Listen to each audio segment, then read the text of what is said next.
I'm Judy Talley, of course, with PMD Alliance.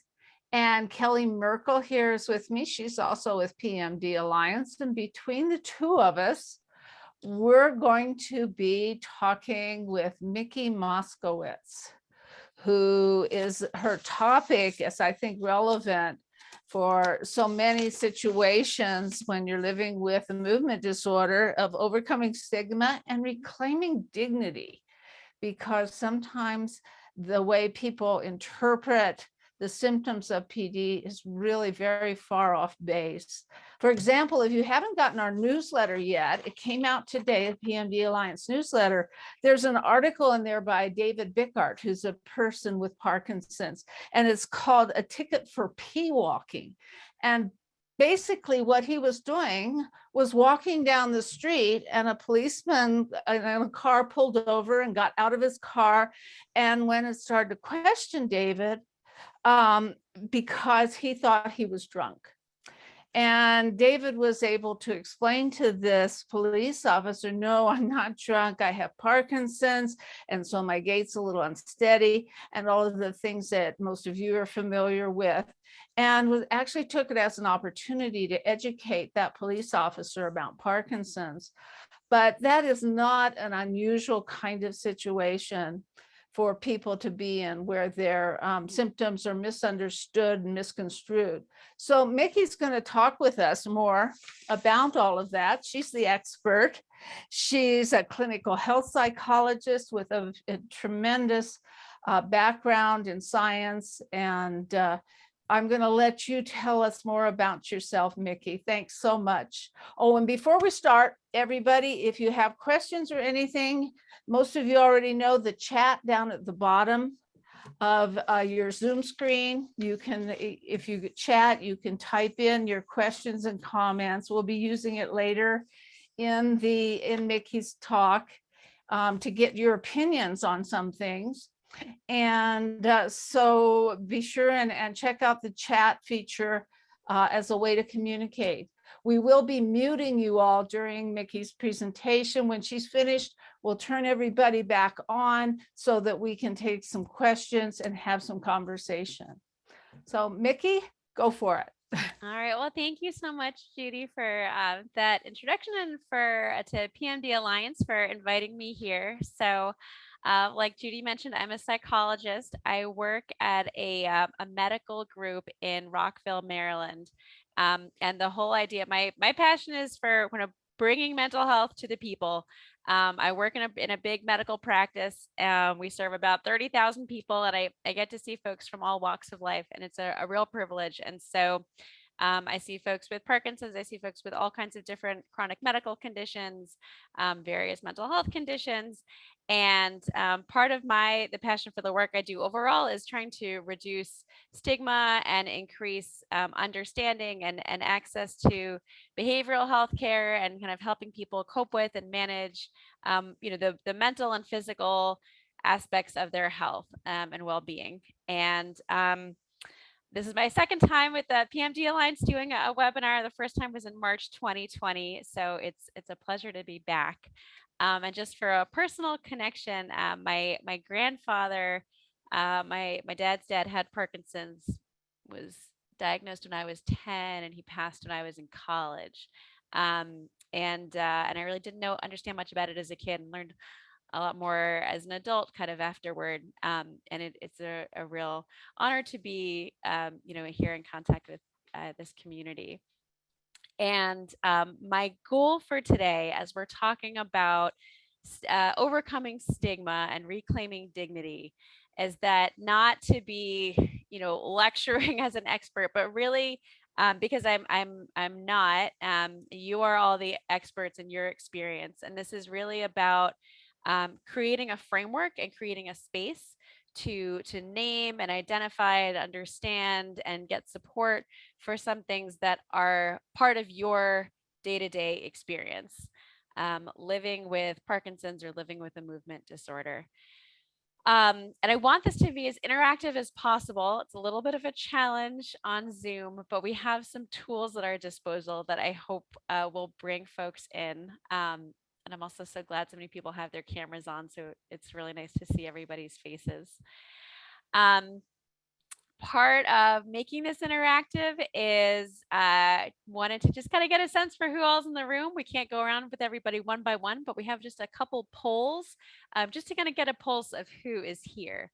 So just wanted to ask a couple just basic questions of who folks are. So Kelly, if you're able to pull up the first poll. We just wanted to get a sense if you are here as a person with Parkinson's or a movement disorder. Are you here as a caregiver or a support person, or are you here in a professional capacity, somebody working in the field? So it looks, and you can see the results in real time. This is really cool to see. So it looks like overwhelmingly we've got folks who are actually living with Parkinson's. Okay, so that's 82% of folks living with Parkinson's. Okay.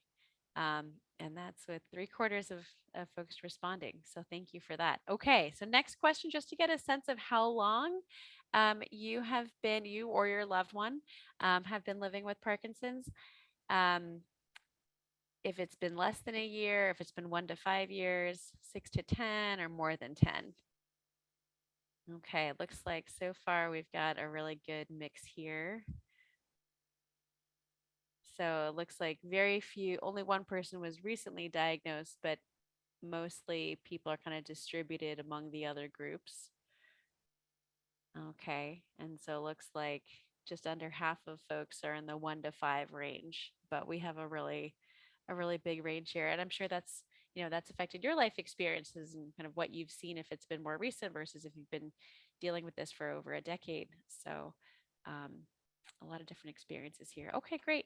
And then the last one, just to get a sense of age, just wanted to get that basic demographic, get a sense.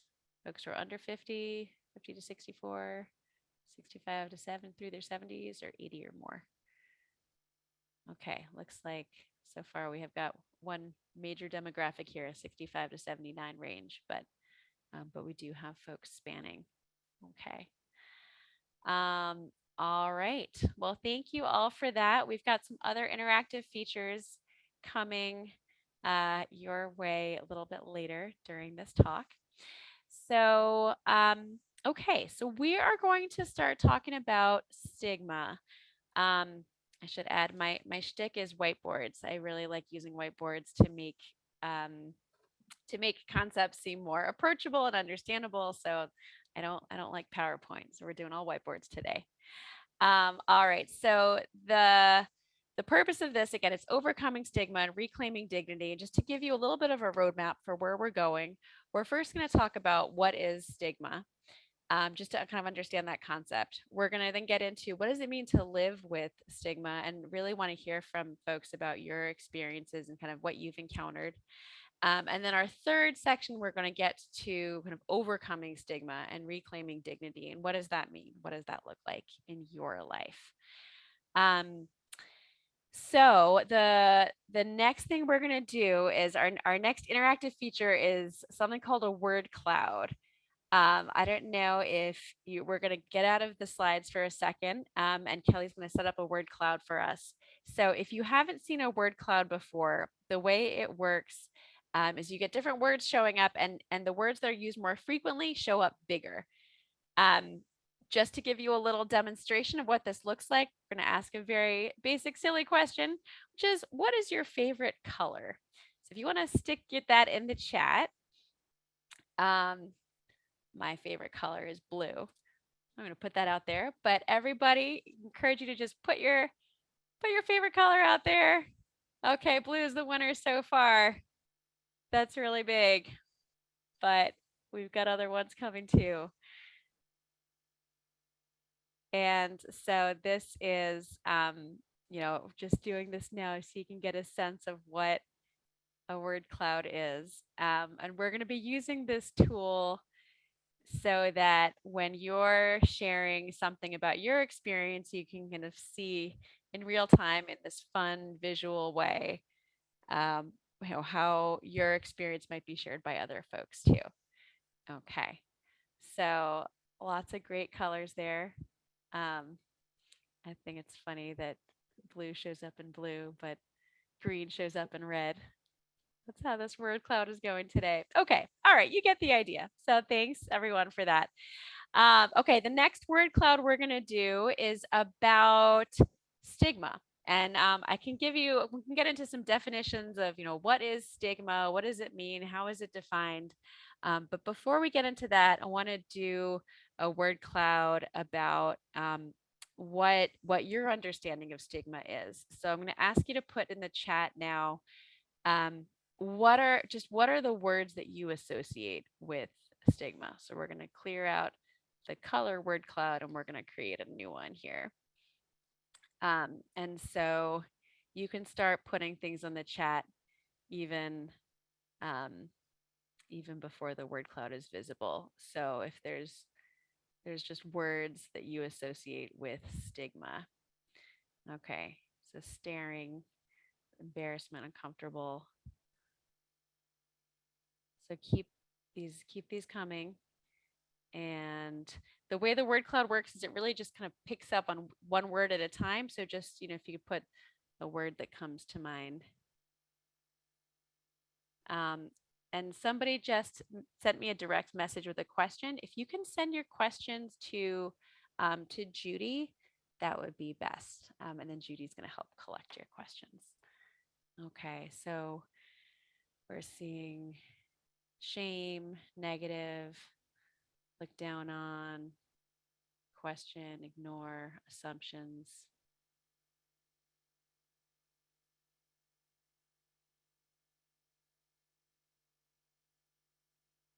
And I'm just going to give a few more moments for people to share the words that come to mind for you.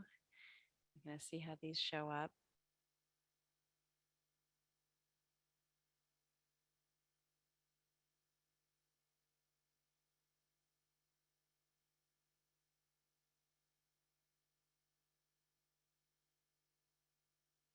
Okay, so keep them coming. I think what's really notable here is that we've got there's a lot of words here, but the big one that's been the constant is negative. Is that the biggest one right in the center? And then shame and prejudice are the two that are the other major ones there. And those are really fundamental to what stigma is. So maybe we'll pause the word cloud here. We're just kind of give you a chance to digest that. Maybe we'll take, I don't know if Kelly, if you can take a screenshot of it, if there's a way to save it, and we can just kind of hold that in mind as we take this in. These are the words that we associate with stigma. Okay. All right. So now that we've seen, those are the words that this group kind of brings to mind with stigma, we can get into a formal definition. There's a lot of definitions out there. I pulled a really wordy one from the American Psychological Association. So on the next slide, we'll see the definition from the APA. And that is like that word negative is the first one that comes to mind. That was the biggest one in our word cloud. Negative social attitude attached to a characteristic that may be regarded as deficiency. Stigma implies social disapproval, so prejudice, that word that was really big in our cloud too, can lead unfairly to discrimination and exclusion. Those are all reflections of prejudice. So, and that's a big wordy definition, but all the definitions have some basic things in common. It's always negative. Merriam-Webster is a mark of shame or discredit. Cambridge Dictionary says a strong feeling of disapproval that most people in society have about something, especially when it's unfair. So there's in all the definitions it's negative and shaming, and there's this social piece. Whether it's about prejudice, it's about disapproval, but there's something social about it. And then there's another, if we kind of break it down further, there's two kinds of stigma that I wanted us to think about. And so when we get to the next slide, we'll see these two types of stigma. We can we can move past the definition now and look at these two groups, and that's kind of external versus internal stigma. So with external stigma, it's about it's often about behavior and the experience and kind of what other people are saying or doing. So that example that Judy brought up earlier about being caught for pee walking, that you just walking across the street and the police officer is making this assumption that, okay, you're drunk in public, and no, that's that's just how I'm moving. That's the public stigma, right? That's somebody else's interpretation and somebody else's behavior. um, but we also have something called internalized stigma or self-stigma, and that's the individual person with whatever the characteristic is. And in our case here, we're talking about Parkinson's and movement disorders. It's the stigma that you carry for yourself. And that's not something that maybe you've come up with yourself, but you've been around enough of these negative attitudes and the prejudiced behavior and all of the stuff you absorb from other people. And then it lives inside your head. And then you start to carry over those attitudes towards yourself. So we'll be talking about both these pieces, the external stigma that you experience or maybe you anticipate from other people, and then the internalized stigma that you kind of carry in your head. So that's our kind of foundation for what stigma is before we get into the specifics of what it's like to live with stigma with Parkinson's specifically. Did anybody have any questions or thoughts about just this foundation piece, what stigma is, before we move on? Okay. All right. I'm assuming if I don't have anything from Judy, then we can go forward. Okay. So the next piece, living with stigma. So we've got another word cloud now. Before we were talking really generally about what is stigma. Now I want to hear about your experiences. And I know your experiences are way too complicated to capture in a word cloud. But if there's maybe certain words that come to mind that are associated with what you've experienced walking through the world as a person with Parkinson's.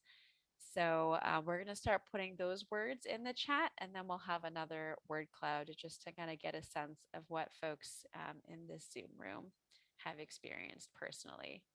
And Mickey, Mhm. also, can this also include some of the non-motor symptoms like a voice volume and speaking clarity, cognitive changes, that sort of thing? Absolutely, absolutely. There's so many different pieces that can get stigmatized, different aspects of your experience, different symptoms. So this is absolutely kind of casting a broad net for what, in your experience, stigma has looked like to you. All right, so we're starting to get some responses here.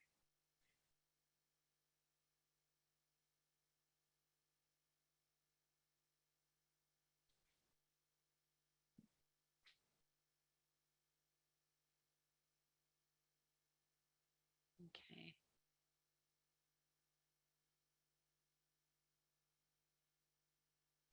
So I'm just noticing so far what we're seeing is that some of the things that are coming up for folks are maybe a particular symptom that's stigmatizing or that's associated with something.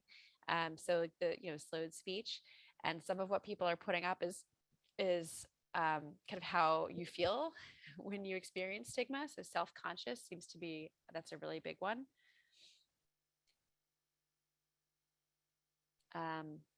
Infantilizing, so that's more, that's not about a particular symptom per se. It's about how people are treating you kind of generally when you're feeling stigmatized.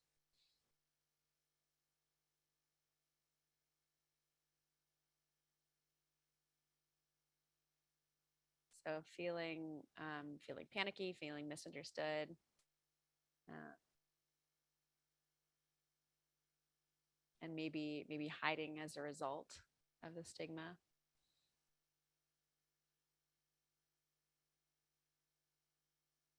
Ah, Okay, sorry. I was asked to speak more loudly. Is this better?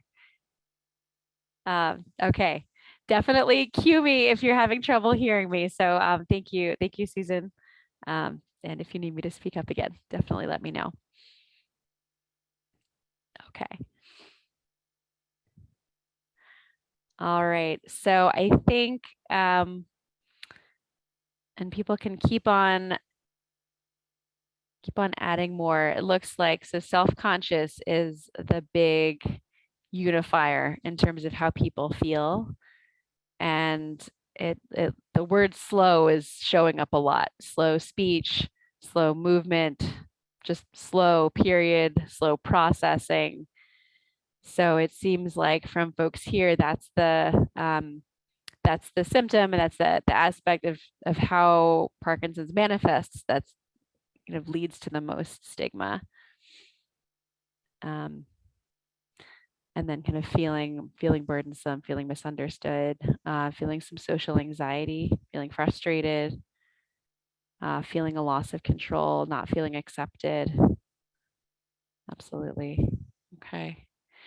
All right. I don't know if we can take a screenshot of this, or if there's a way of saving it, but I think this is really powerful to capture.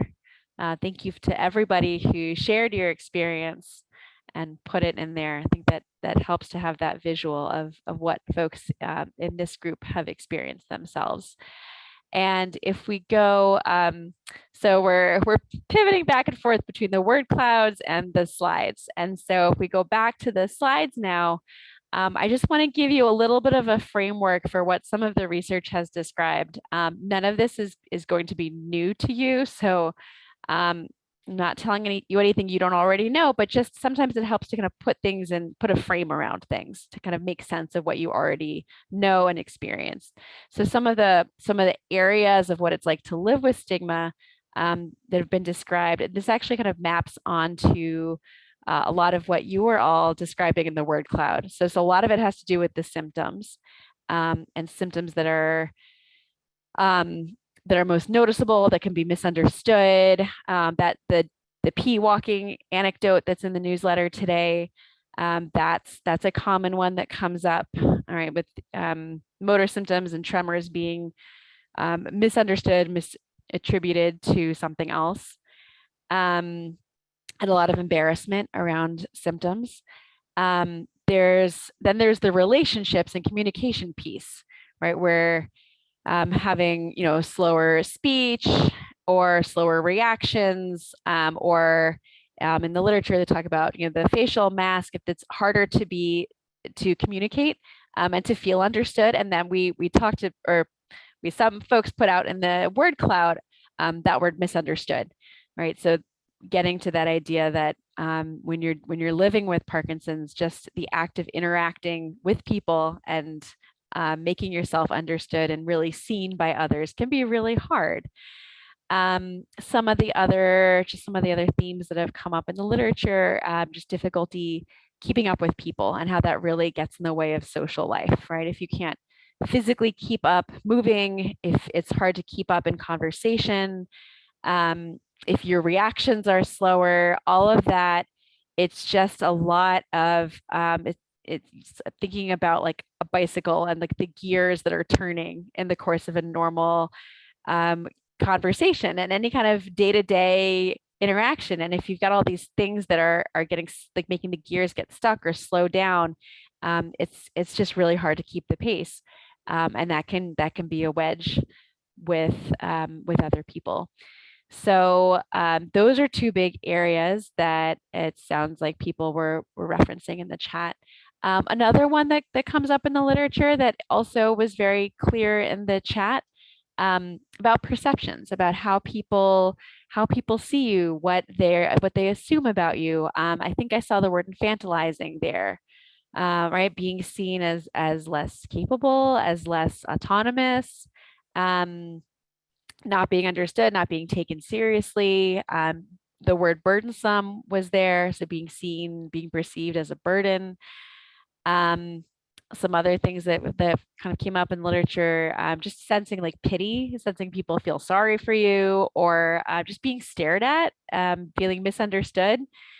Um, and all of those perceptions, it seems, can often be made worse or are kind of related to depression.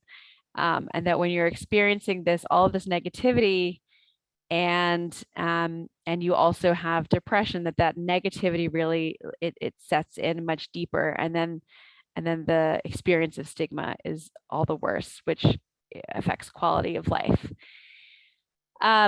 The other piece that maybe didn't come up so much in the chat, but that makes sense because the vast majority of folks in this group are people with Parkinson's and not caregivers, but the whole caregiver experience of stigma is kind of its own thing. And then, caregivers are often in the position of navigating that. So we have all these different areas in which people are experiencing stigma. So if we're to kind of boil it down, there's so many different pieces to it. But to just kind of bring it all together, if we go to the next slide, the 3 words to kind of boil it down to are negative social attitudes. Right? That word negative was the biggest word in our first cloud. There's the social piece, and we've referenced how important those social interactions are and how much the symptoms can get in the way of social interactions. And then there's all this about social judgment and prejudice. And then it's about attitudes and misunderstandings. And so the next question would be, okay, well, what are the consequences of stigma when you're experiencing that day to day in your life? What does that do for you? How does that show up in your life? And so this is on the next slide, just another way of kind of summarizing, bringing it all together. With that negativity, that's where a lot of shame sets in. And then there's the social consequences, right? So if you're having all of this difficulty in social interactions, then you might want to avoid social settings and spare yourself the hassle, the embarrassment, the anxiety. So for a lot of folks, that can lead people to kind of withdraw and kind of limit your activities, limit the roles that you take on. And then that becomes its own cascade, right? Because then you become more isolated. And some of this is out of your control, right? Some of it's the experience of discrimination and prejudice by other people. And then finally, that third word we've got there, attitude. So then some of this becomes kind of ingrained in your own head, right? When you've experienced the outside world in this really difficult way, then some of those attitudes, like those negative attitudes, become locked in your own head. And that's where that self-stigma can really set in. So those are some of the consequences, some of the things that happen to folks when you've experienced a lot of stigma around your condition. So that's the negative half of our talk today. The first half of our talk was, we've got stigma in the title. And then the second half of the title here is reclaiming dignity. And so my hope for the rest of our time together today, now that we have this understanding of what is stigma and what does it mean to live with stigma, how does that show up? What does it do for you? What are some of the consequences? What are some of the themes that come up with stigma? Now we can pivot to, okay, well, what next? What do you do with stigma? How do we overcome this? And so if we're going to overcome stigma, we have to look at those 3 words, right? The negative social attitude. We have to kind of get past some of that negativity. We have to work at a social level, and we have to be mindful of what our attitudes are. So, okay, so let's say like a little bit more specifically, what do we mean by that? So if we kind of break that down a little bit further in the next slide. So I'm going to kind of talk a little high level here, and then I want to turn it over to your experiences and your ideas. But the first piece is that negative piece and all the shame, and kind of the opposite of shame, or the way to kind of counter some of that shame is through a concept called self-compassion. I don't know if anybody here is familiar with that idea, but it's being. I see something in the chat. Educate ourselves so we can educate others. Maybe we'll be accepting. I try to be the first person to smile. I love this. Oh, I'm excited to see more of people's reactions. So just to create a little bit of the framework here. Again, having self-compassion is about being kind to yourself, being caring to yourself, just bringing some warmth to yourself instead of all the shame and judgment to yourself. And also, we want to, instead of with the negativity of stigma, often that's really bringing down your self-worth, bringing down your value as a person. And so to kind of flip that around, we want to come back to, okay, you have worth as a person, you have dignity, you have value. And so how do you come back to restoring that sense of value and your own self-worth? So that's the first piece with overcoming stigma. We're thinking about how do you flip that negativity around. The second piece is the social piece, right? Stigma happens because of relationships, because of social dynamics and social interactions. So we can heal from stigma through social dynamics and social interactions. So we're flipping that by looking to social support, looking to that support from peers who are going through the same thing that you're going through, which is why you're all here. And also support from the people that you love and who value you as the full person you are, and not just seeing you as a person with a deficiency.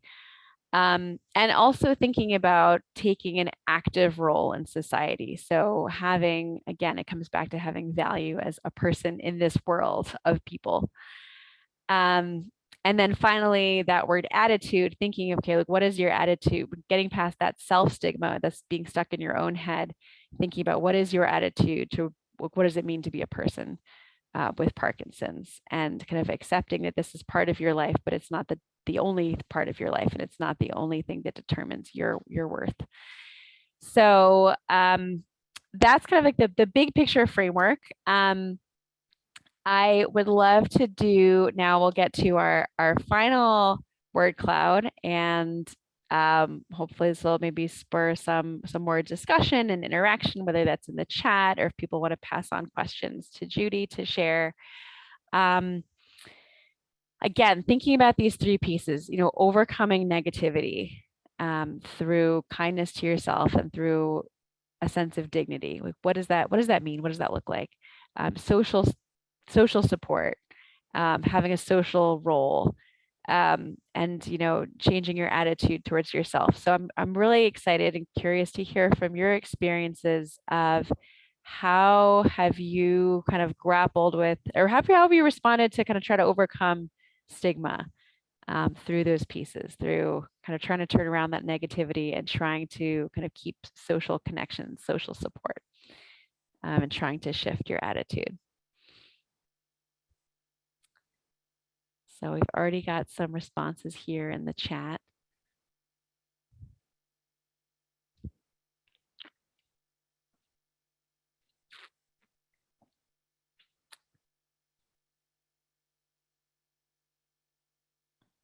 Okay. Exercise seems to be a good one for a lot of folks.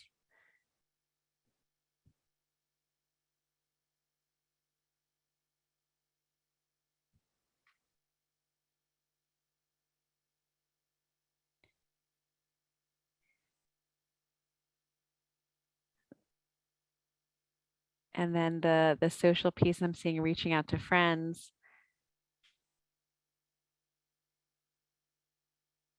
And staying connected. And someone who said they're still working, thinking about having an active, what is it, kind of staying sort of actively connected to, what's your role in society? What are you doing? What are you bringing? What are you contributing? How are you connecting to the world? That's so powerful as a way of keeping, your sense of dignity. But working is not the only way to contribute and to be connected to the world. So I don't know, I can't find it right now in the word cloud, but I thought I saw in the chat something about advocacy. question there about what do you mean by a social goal? It's really, if the negative power of stigma is through negative social attitudes, it's really the question here is about how could you use social connections for the positive to kind of heal from or overcome stigma. So thinking about, again, kind of connections with loved ones or ways to kind of have a kind of an active social role. I'm seeing accepting yourself. I saw radical acceptance in the chat.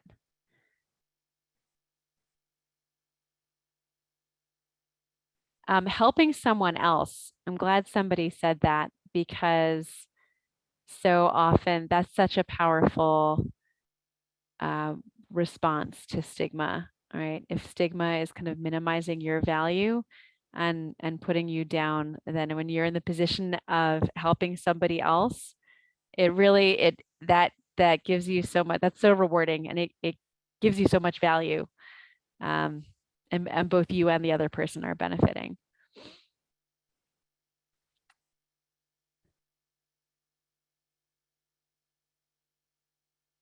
And I love seeing that laughter is there.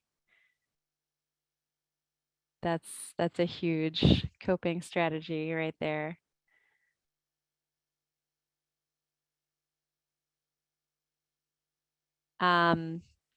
So somebody wrote privately in the chat that their spouse is always down and can't do the normal things that he used to, and feeling like he will never be able to again.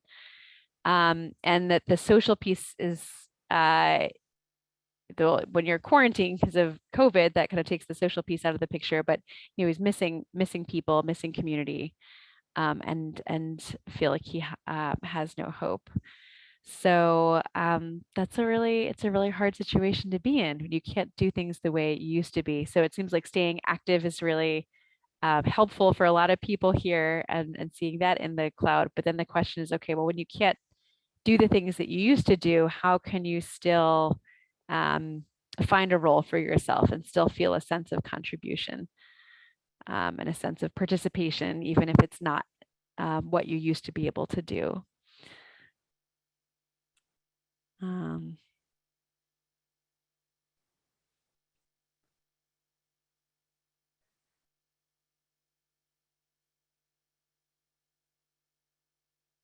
See. So I'm seeing believe in yourself, smile, listen, support group, living with purpose. Yeah.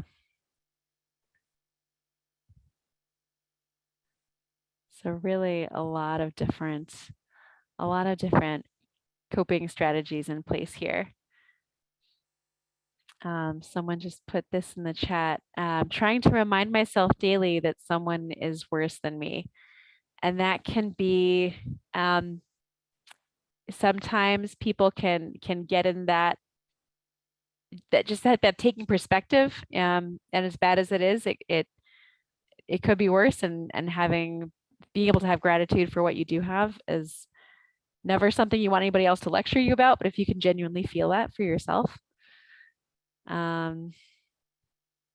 Okay. Seeing a lot of acceptance and appreciation for what you do have. All right. So, okay, so as those are coming in, if there are, maybe I'll pause here, keep on putting your things in the chat, and we'll see them show up on the cloud. Judy, do we have any questions so far? I'm not seeing any right now. I do have a question though, of how you cope with that voice in your head that starts that downward spiral sometimes. What do you have to say about that, Nikki? Sure. So I assume you're kind of saying that it's like with just like all that negativity and all the things that are wrong and all the judgment, And you kind of, and like there was somebody who was saying that there, somebody who sees their spouse getting into that space, and you get really down on yourself, and it's hard to have hope. Yeah, I mean, the first thing is, we can't shut off that voice, unfortunately, right? We wish we could just make it stop, but we can't just cut it off. And so we're trying to walk this line between not denying it, but also not getting stuck in it either, right? So what does that balance look like in between? So kind of recognizing like, yes, I'm having these thoughts. I've had this, and I'm feeling these emotions, right? I'm feeling this sense of shame. I'm feeling this embarrassment. I'm feeling really discouraged. I'm feeling really demoralized. All those emotions are present. So we want to kind of acknowledge those and make space for those. And that's where I see people have put mindfulness and acceptance in the chat. Some of it is just kind of acknowledging and sitting with, yeah, this is real. This is hard. These are the thoughts that I'm having. These are the emotions I'm having. And I can't make that go away. And I can't make everything that's really difficult about this disease go away. And so if everybody, if anybody is trying to kind of force you to be too chipper about it, it's like, no, I mean, you don't want to deny what's really there and what's really hard. And at the same time, right, to not be stuck in that place. And so think, okay, yes, I'm having all of these really difficult thoughts. I'm having a really difficult experience. And also, can I hold that? Can I hold that really difficult experience? And can I find something else of value right now in my life? Can I find something good in my day? Can I find something good in my relationships with the people around me?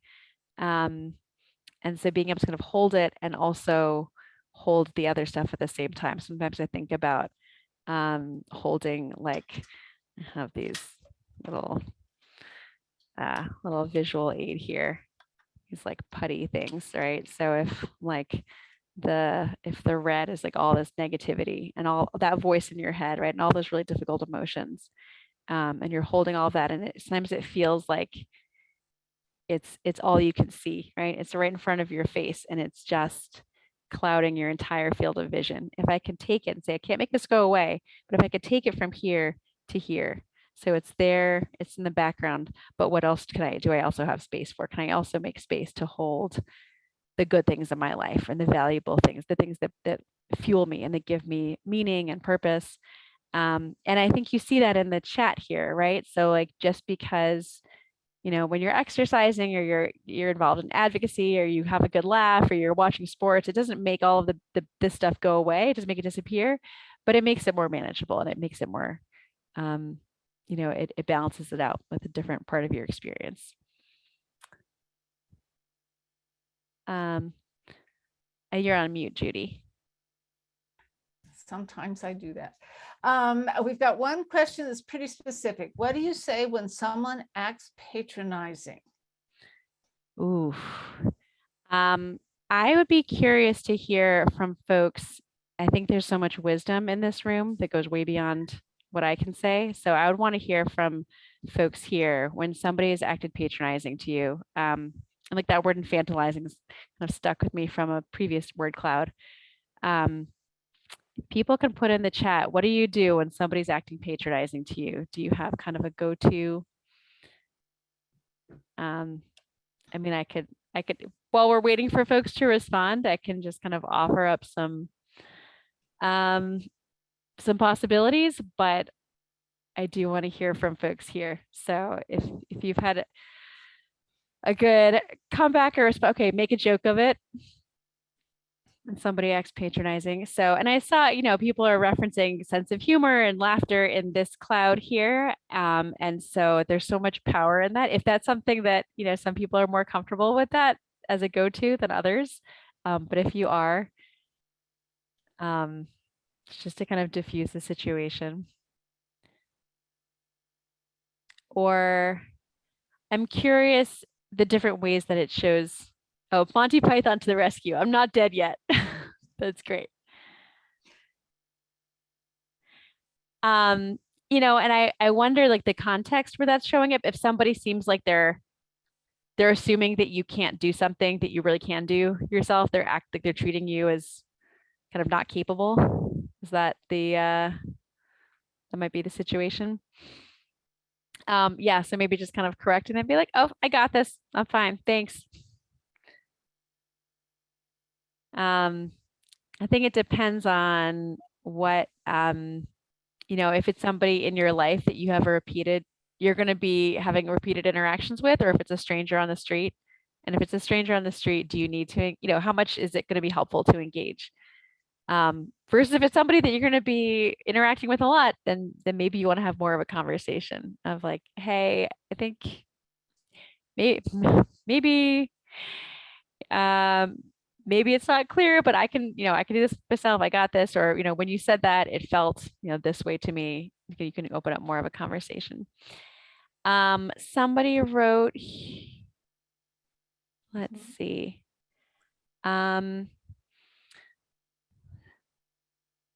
Somebody wrote, just trying to see what we've got in the chat here. Block it out. Yeah, you don't have to engage. I mean, you could just, if you don't think it's going to be helpful, you don't want to, you're not in the mood, yeah, you can just kind of move on. Somebody else wrote, state to every person who's waiting for me, I have Parkinson's, saying it helps me accept.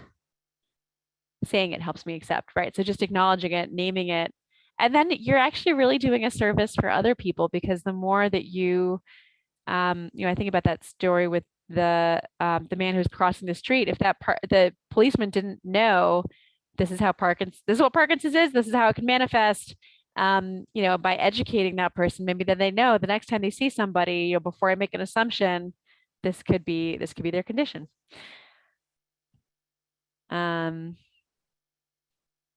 So other folks saying I have Parkinson's, ask for help. I say everyone has their challenges. Is there some prayers that you need? But also if someone wants to help, I let them. Someone said, try not to take it personally. Yeah, right. And some people might be like, they're just trying to give the benefit of the doubt. Sometimes people are they're trying to be helpful, and maybe they're doing it the wrong way. But if you appreciate that their intention is good, then let's see. Parkinson's patients have the best sense of humor. From a professional standpoint, please educate others in how you want to be treated. For example, I need some extra time. Please be patient. That's fantastic. Yeah. So having a clear idea of what you need and just asking for that in a straightforward way. Saying, I know how to deal with this. Trying not to depend on my children to do things for me, only asking when I absolutely need help. Right. And kind of striking that balance between accepting the help that you need, but also keeping your sense of dignity by, doing things to the extent that you can. And that's another balance to strike. I know I'm not reading every single thing in the chat here. So if there's anything I'm missing. I think you're catching the essence of the comments here, Mickey. And I wonder if sometimes people seem to have a concern. They see, I know one lady I told you about earlier, she has Parkinson's, and she was out walking her dog and she stumbled and she fell a bit and she got up, she was fine. But this man who was on the street, I guess a neighbor of hers, rushed up to her and just pulls her up. She didn't say, can I help, or anything. And it really upset her because she knew she was capable of getting up on her own and didn't need his help. So it felt very aggressive. His behavior felt very aggressive to her. I think as we went on, it sounded like he wanted to be helpful. He just wasn't very graceful about how he did it. He didn't offer it. He just did it. And her reaction was to be offended by that, which I can understand. But how does it work to consider the person's intention when they do something that makes you feel like maybe they're coming from a place of maybe inadvertently stigmatizing or stereotyping you, and not seeing you for the full person you are? Right.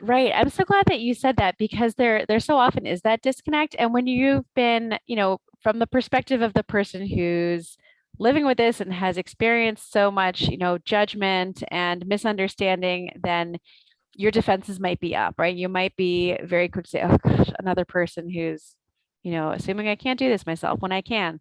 And from their perspective, they're like just going along about their day, trying to be a good Samaritan, trying to be helpful. They don't know what's going on, and they're overstepping, and they don't mean anything bad by it.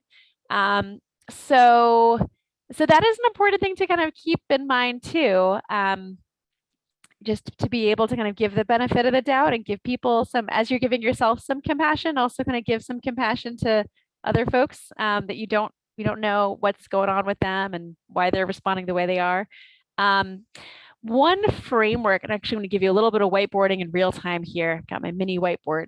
When you're looking to kind of make a request and stand up for yourself and you're not really sure how to do it, this is a framework that can just be a helpful shorthand. So the acronym is DEAR. All right, can we see that? So in DEAR, we have describe, and I'll explain what this all means. Describe, express, acknowledge, and request. So when you're describing the situation, you want to be as specific as possible and not using like loaded language. So when you picked me up and I fell, or when you, I don't know, ask the person next to me what I want to have for lunch instead of asking me directly for my order, or when you did, whatever the specific action is, right? Trying not to use kind of vague or sort of emotionally laden language. But when this specific thing happened, express how I feel. So, I felt overlooked. I felt judged. I felt, I felt shamed. I felt, whatever it is that you're feeling, and kind of how it landed for you. Or, it seemed to me that, you didn't think I was capable of getting myself up. And then the A is acknowledging their perspective. I know you might not have realized. I know you maybe were trying to help, and I appreciate that. All right. So just trying to kind of keep that other side in mind. And then you make your request. So, can you please, give me a minute, or wait for me to do this myself, or whatever it is that you want in that situation. So again, this framework, right, we've got staying with kind of the objective behavior, the objective situation that you're in. You're balancing both asserting yourself and how you feel and how you received something, but also acknowledging that they have, their side, and that you are landing with a request for what you want going forward. Yeah. Judy, you're on mute. Okay, so let's take an example and we can run through this. Is that okay? Yeah, let's do it. All right. And I have seen this happen many, many times in support groups or in just conversations, of all different kinds, where the person with Parkinson's is sitting there with someone else, and there's a third person those two are having a conversation with. The person they're having the conversation with directs their questions, as you were saying, even about the person with Parkinson's, to the person beside them, maybe a spouse, maybe a caregiver, an adult child, whatever. And instead of directing their conversation, the question directly to the person and asking them, they'll ask, and then the care partner, in fact, may respond as well. So how would you go through something like that with your DEAR approach to handling that situation? That's a great example. So kind of saying, pardon me. Hey, I noticed that you were directing the questions to my spouse here, or that the two of you were having a conversation back and forth between the two of you.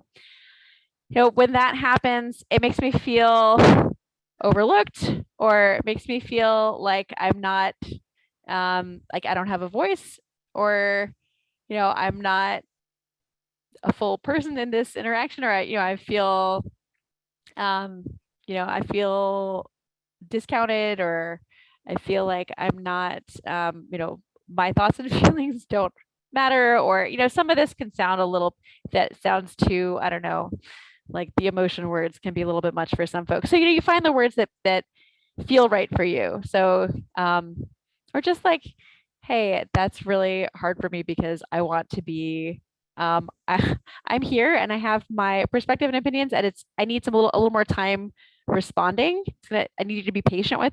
Well, that's getting to the request. But I want to have my voice in this conversation.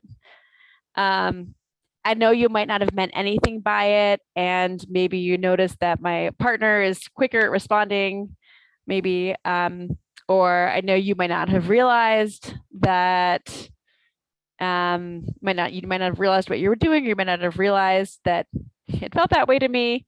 So in the future, can you please address me directly and give me a minute to let me respond? Perfect. Perfect. Yeah. Yeah. So, and it's important to do that in the moment, right? So you don't carry that away with as an incomplete experience. You also kind of start an experience and put an end to it that way. Yeah, and if you can jump in the middle, I mean, and for folks here who use their sense of humor, that's fantastic, and you can kind of diffuse it a little bit if it feels like there's a little tension there. If humor is not your go-to, then that's fine too. But if you can catch it in the moment, then you're giving them a chance to course correct in that moment, right? You can hopefully rescue the rest of that interaction, and hopefully have it, change the course of how that conversation or how that situation is going. Because if you carry that with you and it's just going to sit and it's going to weigh on you, and you can kind of circle in your head, and that voice can kind of get louder and louder, and it just kind of circles and it has nowhere to go. But if you've gotten it out in that moment, then you, like, that's a real moment of opportunity to change things. And then there's one comment here that's a real kind of teamwork comment, which says, as a caregiver, I'd say let my partner answer that for himself. So in that case, then, everybody's aligned with the idea that the person would speak on their own, and they, answer the questions directly. Mm-hmm. And, and I'm seeing those, some comments here that, feeling too slow cognitively to come up with the right comment in real time, or kind of needing short expressions that I can squeeze into the conversation. If this is a situation that you find yourself in repeatedly, oh my gosh, and I just realized our time is almost up, then you can kind of think about it, kind of rehearse it, have some go-tos. So, hey, I noticed you talking to my partner. Just, can you please, no, you might not have meant anything by it, but can you please talk to me directly? I feel a little boxed out. And just kind of have kind of like a plan in place. You can kind of write it down on an index card if you want like a little cue to be able to kind of look at it and kind of prepare it. And if it happens a lot at doctor's appointments, or if it happens a lot in certain settings, then you can kind of prepare for those moments. Oh my gosh, I feel like that last 10 minutes just flew. It did. Yeah, well, Nikki, thank you so much. I think it was really fun to have the word cloud. That it was just such a demonstration of how people have common experiences, and that they're going through some things that they can relate to among themselves. I wanted to, in closing, also encourage everybody. I know support group came up as a way of coping. Not everybody likes support groups. But what you'll find is when you go to support groups with other people with Parkinson's and their care partners, you don't have to start at the beginning all the time in explaining how you're feeling or what your symptoms are, because they're more likely to know and have that shared experience. And I just wanted to tell all of you, of course, there are on PMD Alliance on our website, there's a list of support groups across the country. And then also we have continued to offer our online support groups. We have one called Resilience, which is every Thursday at 1 p.m. Pacific time. You can find us through the website. We send out announcements as well. So try a support group. and see what you think of it. We also have one for people who are living alone with Parkinson's, and that's called Flying Solo. It's the second and fourth Monday of every month at 2 p.m. Pacific time. And that is specifically dedicated to the situations and feelings of people who live alone and are coping with the disease. So reach out. You've got a community. Everybody's got a community, and you can find it through PMD Alliance. And you'll find people like Mickey who can really make sense of some of this stuff that you would have never suspected was a part of having a movement disorder. So thank you so much, Mickey. And are we able to make this? Can we make this session available on our library of videos? That sounds great by me. Yeah, so if you folks want to look at it again or share it with others, give us about 48 hours. We'll have it up on our PMD Alliance video library, and you'll be able to look at it there as well. So thank you so much again. Thanks for everybody who's attended and for all your great input. Have a wonderful rest of your day. Thanks, everybody. Bye.